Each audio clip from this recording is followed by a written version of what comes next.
Hello guys, मैं चंदन कुमार आज आप लोगों के सामने हिंदी का वीडियो फिर से लेकर के आए हैं।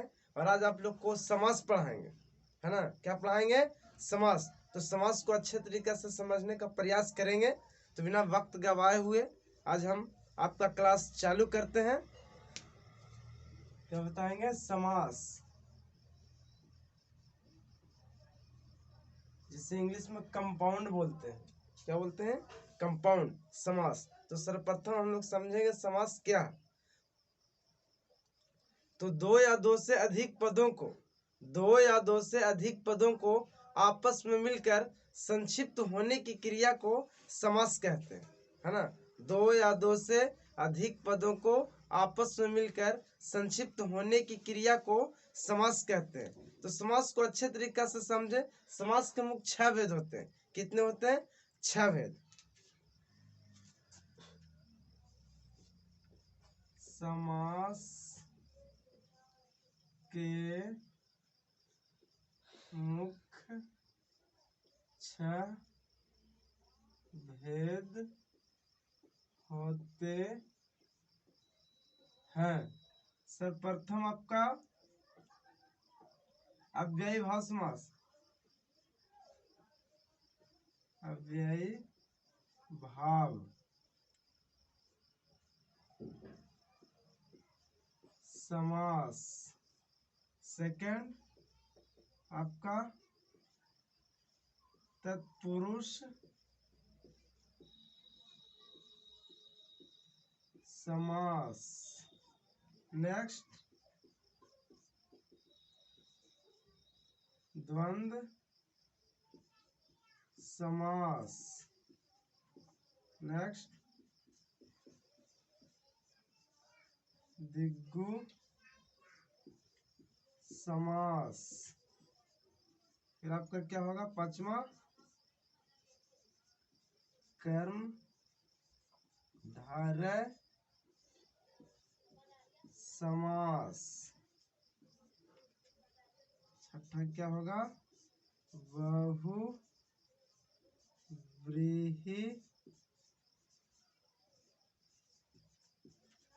समास, है ना। तो समास 6 प्रकार के होते हैं। कितने भेद समास के होते हैं? 6 होते हैं।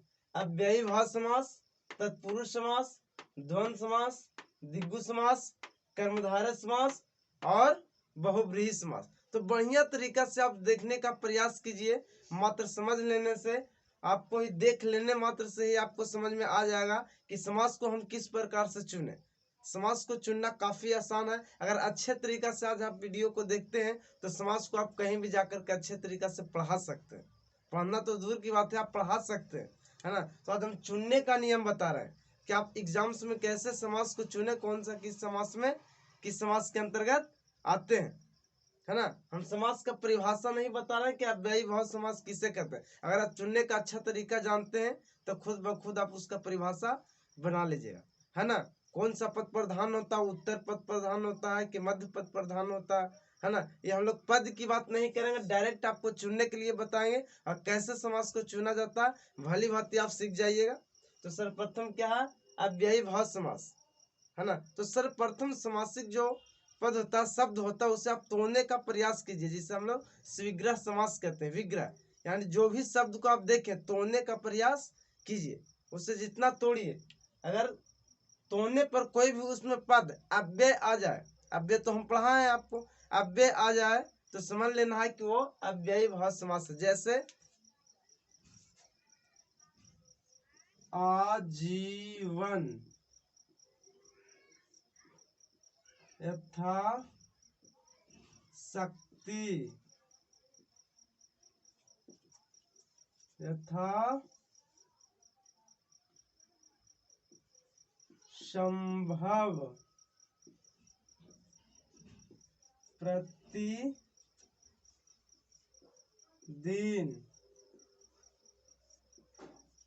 हर पल, है ना। ये सभी क्या? आजीवन तोड़िए, जीवन भर। क्या रहा? भर। तो भर क्या है? अव्यय है, तो क्या हो जाएगा? अव्ययी भाव समास। यथाशक्ति यानी जितना तक हो सके यथाशक्ति मैंने प्रयास किया। यथाशक्ति है ना, जितना तक हो सके क्या रहा, अव्यय। यथासंभव, जहां तक संभव हो सका। प्रतिदिन, प्रति क्या है, खुद अव्यय है। हर पल, हर क्षण, ये सब क्या है, अव्यय है। तो जिसमें अव्यय आ जाए तो उसे क्या कहेंगे, अव्ययी भाव समास में होना समझा जाता है। नेक्स्ट क्या है, तत्पुरुष समास। जब किसी समासिक पद को हम तोड़ते हैं तो तोड़ने के पश्चात, तोड़ने के बाद उसमें विभक्ति, है ना, कोई भी कारक का चिन्ह आ जाए, है ना, तो उसे क्या समझेंगे, तत्पुरुष समास में होना समझा जाता है। कारक बताए थे आपको, है ना, चिन्ह सहित कि कर्ता ने, कर्ता के साथ क्या होता है, चिन्ह ने, कर्म के साथ को, कर्ता ने कर्म को, कर्म से, संप्रदान के लिए, आपादान से, संबंध का के की, अधिकरण में पर, संबोधन है रे जी, है ना, ये सारे चीज को हम बताए थे। तो जिसमें कोई भी कारक का चिन्ह आ जाए, जैसे गंगा जल, गंगा का जल, का आ रहा ना तोड़ने पर, गंगा जल को तोड़ेंगे तो क्या होगा, गंगा का जल, तो क्या हो गया, तत्पुरुष समास। राजकन्या, राजा का कन्या, का रहा, हथकड़ी, हथकड़ी, हाथ के लिए कड़ी, किसके लिए, हाथ के लिए, तो के लिए आ रहा, संप्रदान के लिए, है ना, हथकड़ी। राजपूत, राजपूत या तो राजपुत्र, पुत्र का मतलब होता है बेटा, राजा का बेटा, या राजपूत या तो राजपुत्र, ये सारे किसका उदाहरण है, तत्पुरुष समास का उदाहरण है ना, भली बात समझ गए होंगे। अब नेक्स्ट क्या है, द्वंद्व समास। द्वंद्व समास वैसे समास जिसका दोनों पद, जब शब्द का दोनों पद प्रधान तो होने पर तो इसे क्या कहें, द्वंद्व समास कहेंगे, है ना, दोनों पदों की प्रधानता समान हो। जैसे आपको देखने से ही पता चल जाएगा, माता पिता, दोनों पद प्रधान है, दोनों का महत्व है। भाई बहन, है ना, दाल भात, गौरी शंकर, दोनों पद की प्रधानता है, तो क्या हो जाएगा, द्वंद्व समास। बीच में हाइफन का निशान रहेगा, लेकिन कभी कभी हाइफन नहीं भी देता, है ना, तो उसे खुद से समझना होगा कि दोनों पद जिसकी प्रधान हो वो कौन सा समास होंगे, द्वंद्व समास, है ना। माता पिता, भाई बहन, लोटा डोरी, दाल भात, गौरी शंकर, इस तरह से और क्या होंगे, सभी द्वंद्व समास। अब नेक्स्ट हम लोग देखेंगे कौन सा, दिग्गु समास। दिग्गु समास, जिससे तोड़ने पर कोई भी संख्यावाचक आ जाए, जिससे हम विग्रह करेंगे शब्दों को, उससे तोड़ने पर कोई भी संख्या आ जाए तो उससे दिग्गु समास में होना समझा जाता है। उसमें संख्या का निर्देश होगा, संख्या आ जाएगा, है ना। जैसे देखिए, चौराहा, चौराहा से क्या जिक्र हो रहा, चार राहों का समूह चौराहा होता, है ना, चार आ रहा ना, चार क्या है, संख्या, 4 5 6 10 12 क्या है, संख्या, तो चौराहा, चार राहों का समूह, कौन सा समास होगा, दिग्गु। फिर लिख सकते हैं हम पंचवटी, पंचवटी से क्या हो रहा, पंचवटी, 5 वृक्षों का समूह को हम पंचवटी बोलते हैं, है ना। फिर क्या बोल सकते हैं, पसेरी, पसेरी समझते हैं ना, 5 शेरों का समूह, है ना, बाघ शेर नहीं, 5 शेर किलो, है ना, 5 शेरों का समूह को क्या बोलेंगे, पसेरी। अठन्नी, अठन्नी, 8 आने का समूह चमन्नी, है ना, 4 आने का समूह को चमन्नी बोलेंगे। सभी में क्या आ रहा है, संख्या आ रहा है, जिसमें संख्या आ जाए उससे दिग्गु समास में होना समझा जाता है। नेक्स्ट, कर्मधारय समास, है ना, कर्मधारय समास, जब किसी समासिक शब्द को हम विग्रह करेंगे तो कोई भी सुंदरता का बोध उसमें हो जाए, है ना, सुंदरता का बोध हो जाए, या तो कोई भी रंग का नाम आ जाए, उससे हम क्या कहेंगे, कर्मधारय समास में होना समझा जाएगा, या कर्मधारय समास में उसे हम रखेंगे। जैसे आपका नील कमल, नील कमल, नील रंग का नाम आ रहा नील, और कमल सुंदर का बोध, कोई भी रंग का नाम आ जाए या सुंदरता का बोध है है ना, उपमा उपमेय की बात होता है, तो इस प्रकार से उसे क्या समझेंगे हम, कर्मधारय समास। तो नील कमल, नील गगन,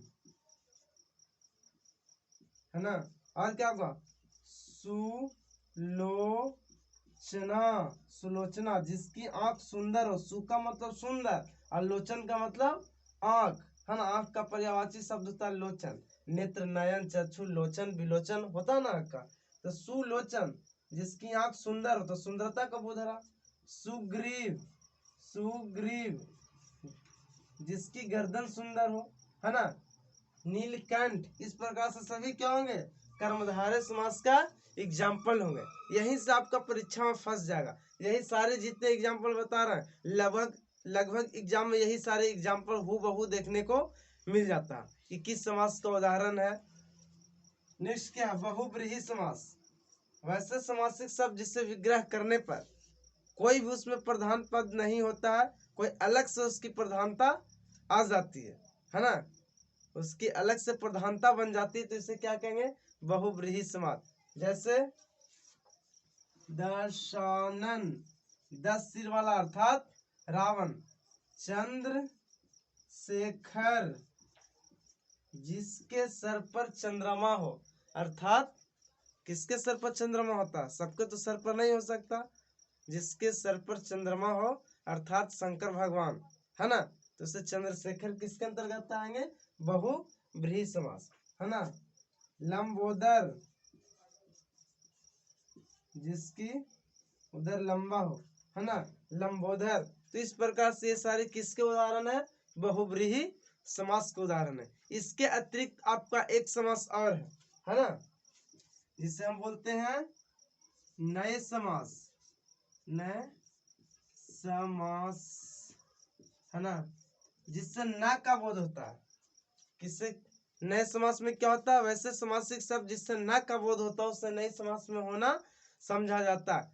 ज्यादातर ऐसे शब्दों में अ पहले लगा हुआ रहेगा, अ का अर्थ ही होता है न, है ना, जैसे अनजान, अनजान, न जाना पहचाना, अनजान से क्या बोध हो रहा, अनजान, न जाना पहचाना, न आ रहा। अनहोनी, अनहोनी यानी न होने वाला चीज हो गया, उसी को तो अनहोनी बोलेंगे। न आ रहा, कौन सा समास होगा, नए समास। अतिथि, अतिथि जिसका आने जाने का तिथि मालूम न हो, जिसका आने जाने का समय मालूम न हो, रियल में हम उसी को अतिथि कहेंगे। लेकिन आजकल तो रियल में सब फोन करके आते हैं ना, फोन पर बता देते आ रहे हैं जी, है ना। लेकिन पहले रियल में अतिथि उन्हीं को कहा जाता था जो डायरेक्ट आपके घर में आ गए। आने जाने का तिथि मालूम वास्तविक में नहीं हो, रियल में उसको आप क्या स्वागत करते हैं, किस प्रकार से रख रखाव करते हैं, कैसी स्वागत होती है, वही मुख्य रूप से माना जाता था अतिथि, है ना। तो अतिथि का मतलब क्या हुआ, जिससे आने जाने का तिथि मालूम न हो, आप किस प्रकार से क्या जल्द से जल्द स्वागत करेंगे मायने रखता था और बहुत अच्छा ही लगता था, है ना। तो अतिथि का मतलब जिसके आने जाने का तिथि मालूम न हो, है ना। असीमित, असीमित जिसकी कोई सीमा न हो, ना फिर आ रहा, है ना, शब्द में जिसकी कोई सीमा न हो, असीमित है। तो न का जिससे बोध हो उससे नए समास में होना समझा जाता है ना। इसके अतिरिक्त एक और आता है, लेकिन आपको ऐसा पूछा जल्दी नहीं जाएगा, है ना। उससे और एक और आता है, मुख्य रूप से सभी मिलाकर के 8 हो जाते हैं, लेकिन आपको यही 6 से और एक के नए समास, इतना ही से क्वेश्चन फंस जाएगा। और भी आपको मध्यम पद लोपी समास ये सब पढ़ने की आवश्यकता नहीं है ना। तो अच्छे तरीका से आप स्क्रीनशॉट ले लीजिए, बाकी नेक्स्ट वीडियो में आपसे मुलाकात होगी।